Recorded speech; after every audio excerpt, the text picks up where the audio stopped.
আসসালামু আলাইকুম প্রিয় শিক্ষার্থীবৃন্দ, আশা করি ভালো আছো। আমিও ভালো আছি আলহামদুলিল্লাহ।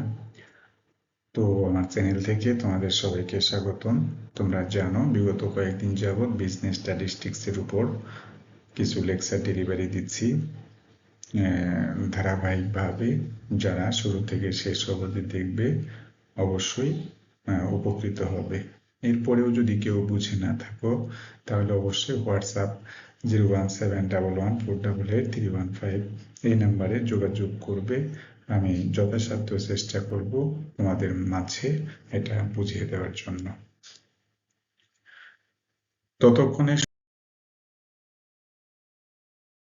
শুরু থেকে শেষ অবধি দেখতে থাকো। আজকে নতুন একটা ম্যাথ নিয়ে আমি উপস্থিত হয়েছি। তো সাবজেক্ট জানো বিজনেস স্ট্যাটিস্টিক্স, চ্যাপ্টার হচ্ছে মেজার অফ সেন্ট্রাল টেন্ডেন্সি। যারা বিবিএ অনার্স সেকেন্ড ইয়ারে আছো তাদের জন্য আজকে লেকচার 5। এখানে যে ম্যাথটি সাজানো হয়েছে সেটা হলো এরকম, দেখো, দ্য ডেইলি প্রফিট ইন টাকা of 100 shops are given as follow.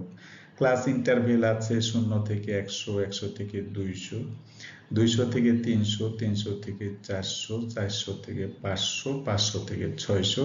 Frequency আছে 12। এটার মানে কি? মানে হচ্ছে 0 থেকে 100 টাকা ইনকাম করে এমন ব্যক্তির সংখ্যা 12 জন, 100 থেকে 200 টাকা ইনকাম করে এমন ব্যক্তির সংখ্যা 18 জন।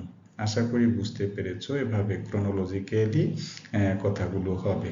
তো draw the histogram and then find the modal value, check this value by direct calculation। এখানে তোমাকে বলা হয়েছে এটা একটা এমন একটা গ্রাফ অঙ্কন করো যেটা হলো হিস্টোগ্রাম।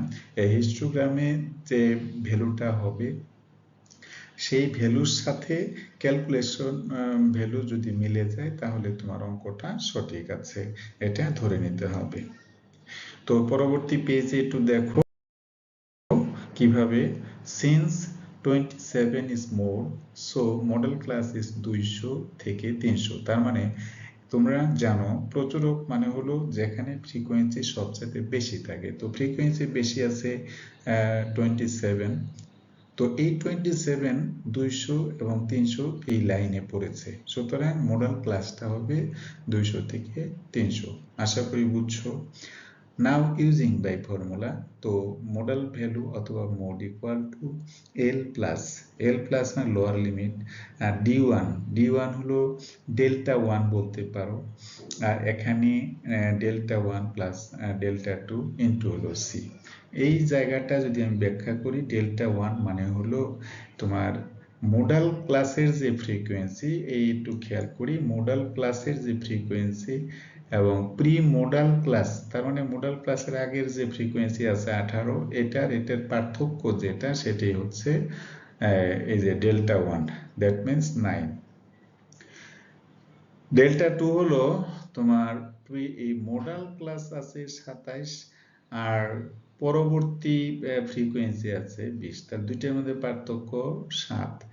সুতরাং ডেল্টা টু মানে হচ্ছে the frequency of modal class and post modal class, so 7 is delta 2।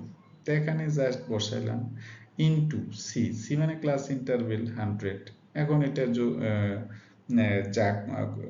যোগ বিয়োগ পূরণ ভাগ করলে যেটা হয় আর কি 256, এটাই হচ্ছে তোমার মোডাল ভ্যালু।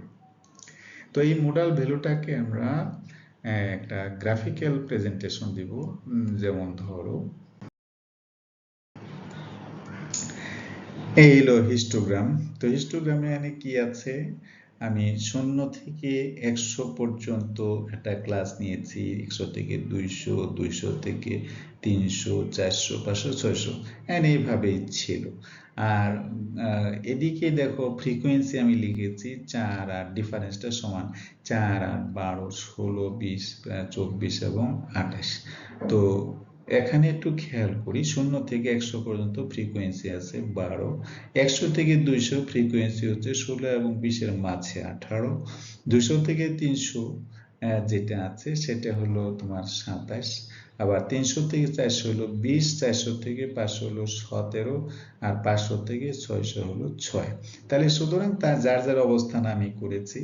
এদিকে একটু খেয়াল করো যে আমার টোটাল যে এটা ছিল, সর্বোচ্চ ফ্রিকোয়েন্সি ছিল 27। এটা মানে হচ্ছে যে প্রি মোডাল ক্লাস এবং পোস্ট মোডাল, এই যে এখানে 27 হলো সর্বোচ্চ, এর প্রি হচ্ছে কত 18। সুতরাং এখান থেকে একটা ক্রস লাইন হবে। আবার এই যে এই 27 থেকে পরের যে ফ্রিকোয়েন্সি আছে সেখান থেকে একটা ক্রস হবে। দুইটাকে যদি আমি ডট করে নিচে নিয়ে আসি, এটা 256 কে প্রদর্শন করে। এখানে বলবা যে গ্রাফিক্যাল ভ্যালু ইজ অলসো 256, তার মানে ক্যালকুলেটেড ভ্যালু এবং graphical value is the same. So histogram আকারে যে ভ্যালুটা পাওয়া যাবে, ডিরেক্ট মেথড করলে মোডের একই মান পাওয়া যাবে।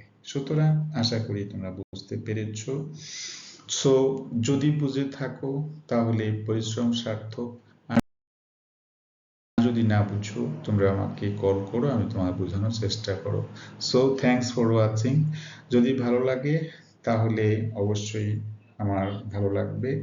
তো সে পর্যন্ত যে যেখানে আছো ভালো থাকো, সুস্থ থাকো এবং নিরাপদে থাকো। আসসালামু আলাইকুম ওয়া রাহমাতুল্লাহ ওয়া বারাকাতুহু।